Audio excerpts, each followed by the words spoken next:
थंडी भरपूर सुटलेली आहे, म्हणजे कमी झालेले होते, परंतु नंतर परत जास्त वाढलेले आहे. आणि त्यासाठी थंडीसाठी आता डिंकाचे लाडू तरी झालेच पाहिजे. तर आज आपण तेच डिंकाचे लाडू बनवणार आहोत आणि रेसिपी तुमच्यासोबत मी थोडक्यात ही शेअर करणार आहे. चला आपण बघूया. तर सर्वात अगोदर इथं भरभरून आपल्याला ड्रायफ्रूट्स टाकायचे आहेत. त्याचबरोबर आणखी बरेचसे पदार्थ आहेत ते आपल्याला ॲड करायचे आहेत. स्टेप बाय स्टेप मी तुम्हाला ते सांगेलच. तर इथं काजू, बदाम, मनुके आणि अक्रोड मी इथे घेतलेले आहे. मी साधारण इथं 100 ग्रॅम घेतलेला आहे. तुम्ही तुमच्या आवडीनुसार ड्रायफ्रुट्स घेऊ शकता. सर्वात अगोदर आपण आता हे तुपामध्ये ना छान असं फ्राय करून घेऊया. तर सर्वात अगोदर हे जे खोबरं आहे ते खोबरं आपल्याला भाजून घेऊया. आता मी इथं जेवढी खारीक आहे ना तेवढंच मी इथं खोबरं घेतलेलं आहे. तर अर्धा किलो खारीक मी घेतली होती. ती फोडून वाळवून बारीक करून बघा 350 ग्रॅम भरलेलं आहे. तेवढंच मी इथं खोबरं घेतलेलं आहे, 350 ग्रॅम.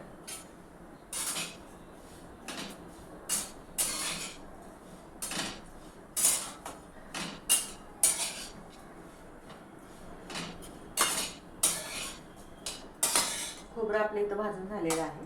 आपण हे ताटात काढून घेऊ आता.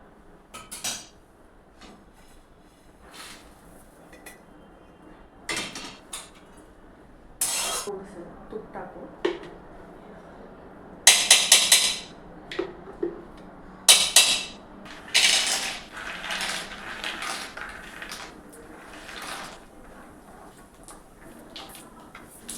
म्हणून ते आपण नंतर करू.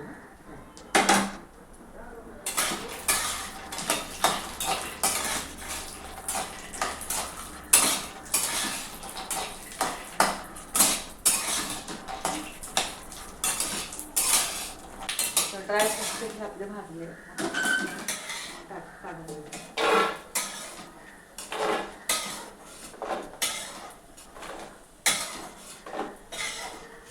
मध्ये नाट्यांमध्ये टाकून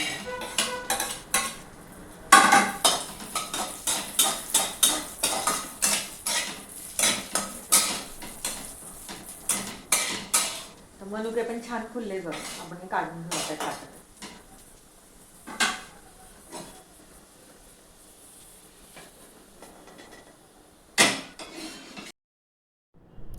इथे आपल्याला ना सगळे सीड्स वापरायचे आहेत. इथं मी 1/4 कप पंपकिन सीड्स घेतलेले आहेत. तेही देखील ना आता थोडेसे हलकेसे आपल्याला भाजून घ्यायचे. जास्तही आपल्याला डीप फ्राय करायचं नाही आहे.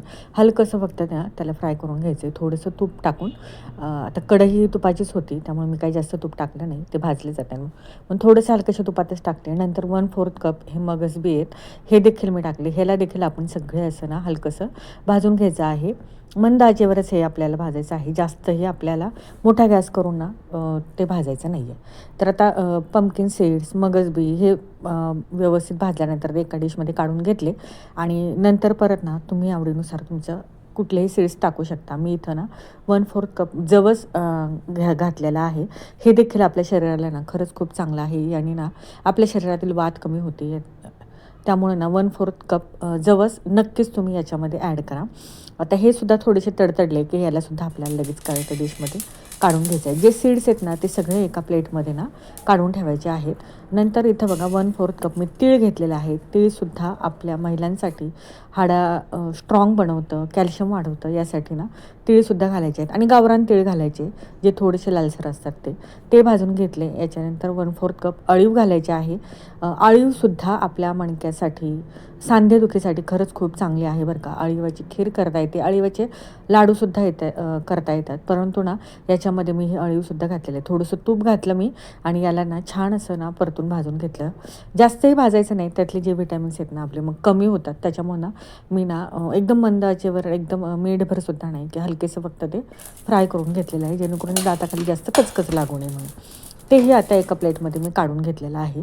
नंतर भरपूर सारं तूप घातलेलं आहे आणि तूप घातल्यानंतर आपल्याला आता डिंक तळून घ्यायचं आहे. तूप गरम झालं की इथं मी 100 ग्रॅम डिंक वापरलेला आहे बघा. तर डिंक आपल्याला व्यवस्थित फुलवून द्यायचा आहे. आपल्याला वाटतं की तो तळला, परंतु तो आतून तसाच कच्चा राहतो. म्हणून ना याला जास्त वेळ आपल्याला कमी गॅसवर ना छान असा फ्राय करून घ्यायचा आहे, तळून घ्यायचा आहे पूर्ण. आणि तो फ्राय झाला का नाही हे बघण्यासाठी एक डिंक बघा मी असं चेक करते. सहजासहजी जर तो फुटला तर समजायचं की आपला डिंक हा चांगला फ्राय झालेला आहे. आतून थोडासा तो तसाच रबरासारखा कच्चा राहतो, त्यामुळे ना कमी गॅसवर याला जास्त वेळ आपल्याला असा फ्राय करून घ्यायचा आहे. आणि जास्त तूप टाकलं की तो लवकर फ्राय होतो. इथं मी 100 ग्रॅम वापरलेला आहे डिंक. आता तो व्यवस्थित फ्राय झाला, तळला गेला की तो आपल्याला एका प्लेटमध्ये काढून ठेवायचा आहे. आता डिंक झालं, सगळे सीड्स आपले याच्यामध्ये फ्राय करून झालेले आहेत. ते झाल्यानंतर इथं ना मी मखाणा घेतलेला आहे 50 ग्रॅम. तर इथं मखाणासुद्धा ना आपल्याला हलकासा फ्राय करून घ्यायचा आहे. आता मखाण्यामध्ये भरपूर सारं प्रोटीन आहे, म्हणून मी ना जेवढं हेल्दी आहे ते हेल्दी सीड्स, मखाना, अळीव, जवस हे सगळं टाकलेलं आहे. आता मखाना फ्राय झाला का नाही कसं ओळखायचं? तो सहज बघा बोटामध्ये घेतला की तो फुटला की समजायचं की छान असा तो फ्राय झालेला आहे. तर व्यवस्थित असा मखाना फ्राय करून झाला, तो देखील मी एका डिशमध्ये काढून घेतलेला आहे. आता आपल्याला सगळ्या शेवटी नाही खारीक पावडर आपल्याला ना तुपामध्ये फ्राय करून घ्यायचं आहे. थोडंसं तूप टाकलं आणि नंतर ही खारीक पावडर ना मी छान तुपामध्ये ना अशा पद्धतीने भाजून घेतलेले आहे. 1 मिनिटभर ना याला छान गोल्डन रंग येईपर्यंत आपल्याला परतून घ्यायचे आहे. म्हणजे नंतर ना आपल्याला लाडू देखील चवीला हे छान लागतात. तर बघा अशा पद्धतीने आपल्याला ही खारीक पावडर छान अशी मी तुपामध्ये ना फ्राय करून घेतलेले आहे. आता हे जे खोबरं आपण पहिलं सुरुवातीला भाजून घेतलं होतं ना, तर त्याच्यातच मी मखाणाने हे ॲड केलं. आणि हे ना दोन्ही आपल्याला डिंक, मखाणा आणि खोबरं आपल्याला मिक्सरमधून ना बारीक करून घ्यायचं आहे. तर सगळं सेपरेट बारीक करायचं आहे. सुरुवातीला हे मी खोबरं, मखाणा आणि डिंक हे मिक्सरमधनं बारीक करून घेते. आणि सीड्स आहेत ना ते मी बाजूला ठेवले, ते नंतर कसे बारीक करायचे तुम्हाला सांगतेच. तर खारीक पावडर ऑलरेडी आपली पहिलीच मी बारीक केलेली होती. नंतर हे सगळं बारीक करून याच्यामध्ये घालून घ्यायचं आहे. आणि नंतर परत राहिलेलं जे होतं मखाणा, डिंक आणि ते सुद्धा मी परत नंतर दुसरा स्टेपला टाकून ते हे बारीक करून पावडर करून घेतलेले आहे. जास्तही फाईन नाही, पण थोडंसं जाडं भरडं करून घेतलेलं आहे. तर आता हे दोन्ही बारीक करून झाल्यानंतर आपल्याला आता जे सीड्स राहिलेत ना ते आपल्याला आता बारीक करायचे आहेत. तर ते देखील काय बारीक करायचं काय नाही हे तुम्हाला मी सांगतेच. आता सगळ्या प्लेटमध्ये एका मी ना सीड्स केलेले होते बघा. मगजबी, जवस, पंपकिन सीड्स, तीळ हे सगळं ना एकदमच आपल्याला याच्यामध्ये एकत्र असं ना मिक्सरच्या भांड्यामध्ये टाकून घ्यायचं आहे आणि याची ना पावडर तयार करून घ्यायची आहे. आता अळीव जी आहे ती मी काय याच्यात टाकलेली नाही आहे, तुम्ही लक्ष द्या, कारण की ती थोडीशी कडवट असते आणि याच्यामध्ये मी बारीक करणार नाही आहे. आता बघा छान अशी पावडर तयार झाली. आपण की याच्यामध्ये पाटीमध्ये ते टाकून घेऊया आणि सगळे जे आहे ना ते व्यवस्थित असं याच्यामध्ये मिक्स करून घेऊया. तर हेल्दी असे आपल्याला ना साखर न वापरता गुळाचा पाक करून ना हे लाडू बनवायचे आहेत. आता हे सगळे व्यवस्थित मी मिक्स करून घेतलं आणि आपले आता ड्रायफ्रूट्स राहिलेले आहेत बारीक करायचे, ते देखील आपल्याला बारीक करायचे आहेत. त्यातले जे मनुके होते जे आपण तुपामध्ये तळले होते ना, तर ते मनुके आपल्याला काय बारीक करायचे नाही, ते तसेच टाकायचे आहेत. तुम्ही इथं काळे मनुकेसुद्धा वापरू शकता. माझ्याकडे जे गोल्डन होते तेच मी वापरले. आता इथे सगळे ड्रायफ्रूट्स एका मिक्सरच्या भांड्यामध्ये घालून याचेसुद्धा आपल्याला ना पावडर तयार करून घ्यायची आहे. तुम्ही जाडं भरडंसुद्धा याला वाटू शकता ड्रायफ्रूट्सला किंवा पावडर हे करू शकता. मी ना थोडंसं जाडं भरडंच वाटले किंवा कारण की लाडू खाताना थोडंसं दाताखाली ते चांगले लागते, त्यामुळे मी काय जास्त हे बारीक केलेलं नाही आहे बघा. थोडंसं असं जाडं भरडंच केलेलं आहे. थोडेसे काजूचे, बदामाचे तुकडे आहेत राहिलेले आहेत. आता सगळं आपल्याला झाल्यानंतर व्यवस्थित असं हे मिक्स करून घेऊया. आता ही जी अळीव आहे ना ती अळीव आपल्याला ना अशीच टाकायची आहे बघा. तर म्हणून हिला ना मी थोडंसं जास्त तूप टाकून फ्राय केलेलं होतं. अशा पद्धतीने हे टाकल्यानंतर आपल्याला आता परत एकदा व्यवस्थित मिक्स करून घ्यायचं. तर व्यवस्थित असं हे सगळं मिक्स करून घेतल्यानंतर आपल्याला आता गुळाचा पाक करायचा आहे. खरंच खूप हेल्दी असे हे लाडू होणार आहेत आपल्या महिलांसाठी, तर शरीराला खूप चांगले आहेत. आता गुळाचा पाक करण्यासाठी मी इथं ना 1 चमचा तूप घातलेला आहे आणि एवढ्या सगळ्या ह्याच्यासाठी बघा मला इथं अर्धा किलो गूळ मी बारीक चिरून घेतलेला आहे आणि तो तुपामध्ये टाकलेला आहे. आणि याच्यामध्ये ना 1 कप पाणी घालायचं आहे. सुरुवातीला मी अर्धाच कप घातलं, म्हणलं बघू द्या, जोपर्यंत गूळ विरघळत नाही तोपर्यंत मी अर्धाच कप पाणी घातलं. आणि गूळ विरघळला, कमी जास्त वाटलं तरच ते अर्धा कप मी पाणी ॲड करणार आहे स्टेप बाय स्टेप. तर बघा इकडं लगेच गुळाचा जोपर्यंत जे बारीक बारीक खडे होते ना ते विरघळले आणि अशी हलकीशी तार यायला लागली. नंतर मी अर्धा कप आहे ना ते सुद्धा पाणी याच्यामध्ये ॲड केलेलं आहे, जेणेकरून ना पाक हा आपला थोडासा जास्तही घट्ट पाक करायचा नाही आहे आणि जास्तही पातळ करायचा नाही. गूळ विरघळला आणि अगदी 2 ते 3 मिनिटच आपल्याला हा पाक बघा हलकीशी तार यायला लागली की समजायचं गुळाचा पाक हा आपला रेडी झालेला आहे. तुम्हाला दिसत असेल जे असे टिपके पडतात ना ते थोडंसं टाईम धुवून जर खाली पडत असेल किंवा हलकीशी तार येत असेल तर समजायचं पाक हा आपला रेडी झालेला आहे. लगेच गरम गरम पाकणा मी याच्यामध्ये घालून घेतला आणि बरोबर अर्धा किलो गुळाचा पाक ना परफेक्ट प्रमाण झालेलं आहे. याच्यात लगेच मी हे मिक्स करून घेतलेलं आहे. थोडंसं मोठं भांडं घेतलं की आपल्याला ना अशा पद्धतीने हलवायलाही येतं आणि गरम गरम असतानाच हे लाडू वळायचे. नंतर पाक हा आपला जे मिश्रण आहे ना ते मिश्रण पाक सगळं पिऊन घेतो, मग ते कोरडं पडतं आणि आपल्याला लाडू बांधता येत नाहीत. तर बघा आपल्याला सहज असे ना लाडू वळायला यायला लागले म्हणजे आपला पाकही परफेक्ट झालेला आहे आणि मिश्रण आता ओलं आहे तोपर्यंतच पटपट पटपट लाडू वळून घ्यायचे आहेत. तर छान असे बघा मीडियम साईजचे इथे लाडू मी आता हे करून घेते. आता हा ना हे लाडू करायला ना रात्र खूप झाली होती, जेवण झाल्यानंतर मी हे करायला घेतलं कारण की दिवसभर ना आपले रोजचीच कामं राहतात आणि त्याच्यामुळं ना याला टाईमच भेटत नाही. खरंच मी हे लाडू करायला ना स्टेप बाय स्टेप मला खूप टाईम लागला. म्हणलं आज कसल्याही परिस्थितीत करायचे म्हणून रात्रीच्या 11 वाजता हे लाडूचं मी करायला घेतलं होतं. तर अशा पद्धतीने हे सगळं आता लाडू मी वळून घेते. तर उभा राहून इथं मला आता रात्र खूप झोप येत होते म्हणून मी डायनिंगवर बसले इथं आणि लाडू बांधायला घेतले आणि तुम्हाला दाखवते मी. जवळजवळ आता 11:30 वाजत आल्या होत्या आणि मला खूप झोप येत होते. दुसऱ्या दिवशी संडे होता म्हणून म्हटलं चला की करून घ्यावं, थोडंसं लेट उठलं तरी चालतं. आता 11:30 वाजता सगळे लाडू मी हे वळून घेते.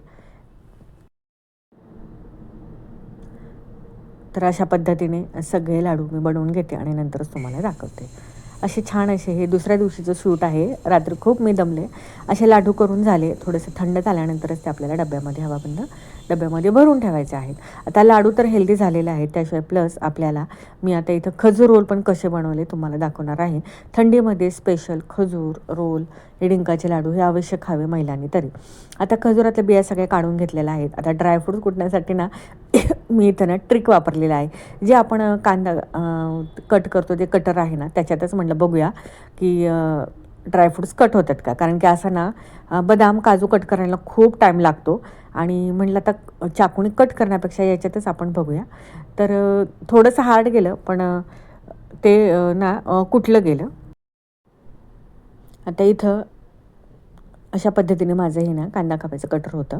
थोडंसं हार्ड जात होतं, थोडीशी जास्त ताकद लागत होती, परंतु म्हटलं चला एक एक काजू बदाम कधी कट करणार हो, म्हणून म्हटलं हे अशा पद्धतीने आपण कट करून बघूया. थोडंसं ताकद लागली परंतु मी अशाच पद्धतीने हे कट करून घेतलं आणि छानही कट झालं. थोडंसं आपल्याला जाडेभरडच पाहिजे होतं, जास्तही बारीक असे आपल्याला ड्रायफ्रूट्स नव्हते पाहिजे कारण की रोलमध्ये ते खायला चांगले लागतात. नंतर ना जसे जसे बारीक होत गेले ना तसं तसं ते इझीही झालं. ही ट्रिक ना खरंच तुम्ही हे वापरा, टाईमही वाचला जातो आणि आपल्याला ते सोपंही पडतं. हे बघा अशा पद्धतीने ना आपले हे काजू बदाम बारीक झालेलं होतं. थोडेसे बदाम ना मोठे मोठे राहिले होते, म्हणजे जे वरचे राहिलेत ना ते थोडेसे आपण चाकूने कट करूया. आता इकडे मी कढईत लगेच थोडंसं तूप घालून घेते कारण की आपले जे ड्रायफ्रूट्स आहेत ना ते थोडंसं तुपामध्ये फ्राय करायचं होतं. तर इथं जे लाडूमध्ये घातलेत ना तेच मी इथे सगळं घालणार आहे. मगज बी घालणार, पंपकिन सीड्स घालणार होते, परत हे ड्रायफ्रूट्स. तर अगोदर ना हे काजू बदाम जे आपण बारीक केले होते ना ते घालून घेऊया. आवडीनुसार तुम्ही कितीही तुमचे ते घालू शकता. इथं ना हलकेसे आपले ड्रायफ्रूट्स थोडेसे तुपामध्ये ना फ्राय करून झाले की ते देखील ना लगेच काढून घ्यायचे आहेत. आता ज्यांचं हिमोग्लोबिन कमी आहे ना त्यांनी आयुष्यात जरूर हे खजूरचे रोल खावा रोज एक सकाळी. महिलांसाठी तर हे खरंच उपयुक्त आहे पण आपण आपल्याकडे दुर्लक्ष करतो. आता हे जे बघा पंपकिन सीड्स आहेत ना हे देखील आपल्याला आता याच्यामध्ये टाकायचं आहे. त्याचबरोबर जे मगज बी आहेत ते देखील घालून घ्यायचे आहेत. आता ड्रायफ्रूट्स फ्राय झाले की ते लगेच आपण ना एका प्लेटमध्ये ना काढून घेऊया. ते झाल्यानंतर जे आता पंपकिन सीड्स होते ना ते देखील आपल्याला पंपकिन सीड्स ना ते लगेच आपण थोडंसं तुपामध्ये फ्राय करून घेऊया. आवडीनुसार तुम्ही कमी जास्त घालू शकता की किती घालायचे. साधारणतः मी सुद्धा 1/4 कप इथं घेतलेलं होतं पंपकिन सीड्स मगजबी हे सगळं. त्यानंतर जे मगजबी आहेत ना ते देखील आपल्याला आता अशाच पद्धतीने फ्राय करून घ्यायचं आहे. एका प्लेटमध्ये ना मी सगळे काढून घेतलेलं आहे. ड्रायफ्रूट्स, पंपकिन सीड्स, मगज बी,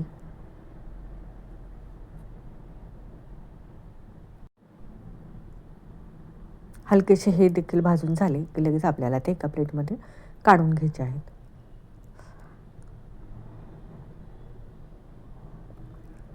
जास्तही आपल्याला ना डीप फ्राय करायचं नाही आहे आणि बारीक गॅसवरच आपल्याला हे ना फ्राय करून घ्यायचे आहेत.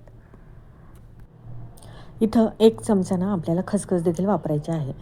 ती देखील ना आपल्या शरीरासाठी खरंच खूप चांगली आहे. आता खसखस नाही लगेच भाजली जाते, तडतड उडते. त्यामुळे ना पटपट आपल्याला नाही भाजायची आहे, नाहीतर ती लगेच करपते. तर अगदी मिनिटसुद्धा नाही, 30-40 सेकंदामध्येच आपल्याला ही खसखस ना लगेच भाजली जाते आणि थोडासा जर टाईम गेला की लगेच ती करपते. म्हणून पटकन मी ना मग हे काढून घेते एका प्लेटमध्ये. आता हे सगळे सीड्स जे आहेत ते एका प्लेटमध्ये मी काढून घेतलेले आहेत. आता हे सगळे ना थंड होऊन द्यायचे आहेत. आपल्याला जे आपले सीड्स आपण फ्राय केलेले आहेत. आता हे थंड होईपर्यंत आपण ना इकडे जे खजूर बिया काढून ठेवल्या होत्या ना, ते ना मिक्सरच्या भांड्यामध्ये बारीक करून घेऊया.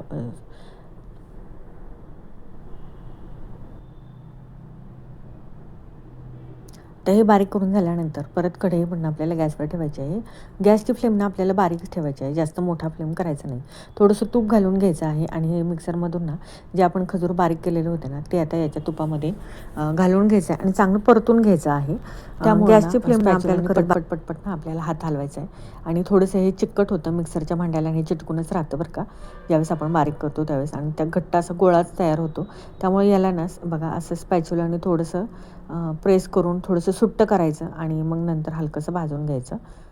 आता मी ना गॅसची फ्लेम ना बंद, म्हणजे गॅस बंदच केलेला होता, कारण की एवढं कढई गरम झालेली होती आणि खजूर ना पटकन असं आपल्याला ते बघा परतलं जात नाही. त्याच्यामुळं ना मग मी गॅस बंद केला आणि जे गरम कढई होते ना त्याच्यातच छान असं ना खजूर हे परतून घेतले.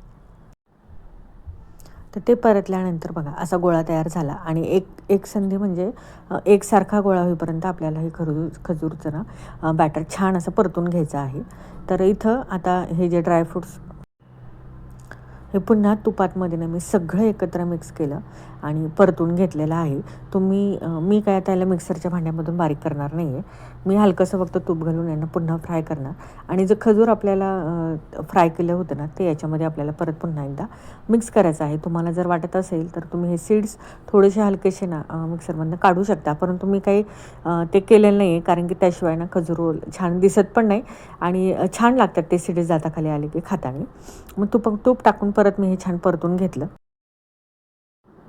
आणि बघा याच्यामध्ये ना मी जे आपण खजूरचं बॅटर फ्राय केलं होतं ना ते घालून घेतलं. तर अशा पद्धतीने हे बॅटर झालेलं आहे. थोडासा व्हिडिओ माझ्याकडून थोडा स्किप झाला. कधी असं होतं ना घाई गडबडीत की व्हिडिओ चालू करायचं विसरले. तर छान असं हे सगळं दोन्ही मिक्स करून घेतल्यानंतर मी एका कॅरीबॅग, जे डीमार्टची कॅरीबॅगची पिशवी आहे ना त्याच्यावरतीच मी हे ना जे खजुराचं बॅटर आहे ते टाकून घेतलेलं आहे अशा पद्धतीनं. आणि आपल्याला ना याचा आता छान गरमच आहे तोपर्यंतच रोल करायचा आहे. गार झालं की जास्त रोल करता येत नाही. थोडंसं पोळत होतं परंतु मी ते करून घेतलं. आपल्या साईजनुसार ना कमी जास्त मोठे छोटे तुम्हाला आवडीनुसार ना असे रोल करून घ्यायचे आहेत. आता एक अगोदर केलं होता, एक तुम्हाला परत करून दाखवते की ते गरमच होतं आणि पटपट ना मी हातावरती असं करत होते. खाली ना ही डीमार्टची जी जाड पिशवी आहे ना त्याच्यावरच मी थोडंसं तूप लावलं होतं आणि अशा पद्धतीने बघा मी हा रोल करून घेतला. जास्तही मोठा केलेला नाही आहे आणि थोडंसं मीडियम साईजच केलेला आहे, म्हणजे एक रोल खाल्ला तरी ते इनफ हवं आपल्याला. बघा अशा पद्धतीने केले आणि सगळेच मी रोल ना करून घेतले.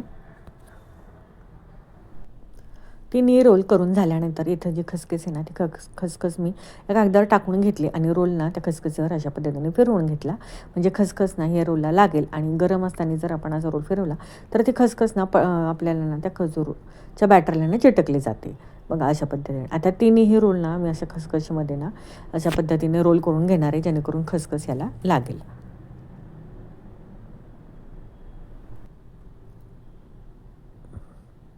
तिन्ही रोल मी अशा पद्धतीने करून घेतले आणि आता हे रोल जे आहेत ना ते मी आता फ्रीजमध्ये ठेवणार आहेत, जेणेकरून आपल्याला ते नंतर ना व्यवस्थित कट करता येतील गोल गोल असे. तर बटर पेपर घेतला आणि तिन्ही रोल बघा अशा पद्धतीने ठेवून घेतले. याला आता मी रॅप करून ठेवणार आहे. आता संध्याकाळ झालेली होती आणि हे मी ना आता दुसऱ्या दिवशी सकाळीच कट करणार होते, कारण की आता ना जेवण वगैरे करायचं होतं. आता हे व्यवस्थित बटर पेपरमध्ये अशा पद्धतीने बघा मी रॅप करून घेतलं. तुम्ही त्या कागदामध्ये रॅप केलं तरीही चालेल. रात्रभर ना मी ते फ्रीजमध्येच ठेवलं होतं आणि दुसऱ्या दिवशी सकाळी निवांत सगळी कामं आवरल्यानंतर मी हे कट करायला घेतलं. तर बघा फ्रीजमध्ये ठेवल्यामुळे ते थोडंसं कडक झालं आणि कट हे आपल्या थोडंसं इझिली होतं. तुम्ही तुमच्या आवडीनुसार साईज त्याची कमी जास्त करू शकता. तर मी रोल छोटे छोटेच बनवलेले होते. आता इथं बघा पटपट हे सगळे कट होऊन गेले इझिली. तिन्ही रोल मी आता हे कट करून त्यातला एकच रोल मी तुम्हाला कट करून दाखवते. आता हा रोल कट केला ना तर त्याची ना साईज थोडीशी ना आपल्याला गोल करण्यासाठी मी परत ना याला थोडासा आकार देऊन घेतलेला आहे बघा अशा पद्धतीने. ज्याला काही वाटेल नाही ना त्याला थोडासा अशा पद्धतीने गोल गोल आकार केला आणि थोडंसं हाताने प्रेस केलं, म्हणजे बरोबर गोल शेप येईल असा. आणि मस्त आपले असे हे खजूर रोल तयार झालेले आहेत. तर बघा खजूर रोल आपले तयार झालेले आहेत. हेल्दी आणि पौष्टिक अशा या दोन्हीही रेसिपी आहेत. घरी नक्की एकदा ट्राय करून बघा आणि तुमच्या खजूर रोल आणि डिंकाचे लाडू कसे झाले हे मला कमेंट करून नक्कीच सांगा. चला भेटूया नेक्स्ट ब्लॉगसोबत किंवा एका रेसिपीसोबत. आजचा व्हिडिओ आवडला असेल तर चॅनलला सबस्क्राईब करा, लाईक करा आणि शेअर करायला विसरू नका. चला बाय.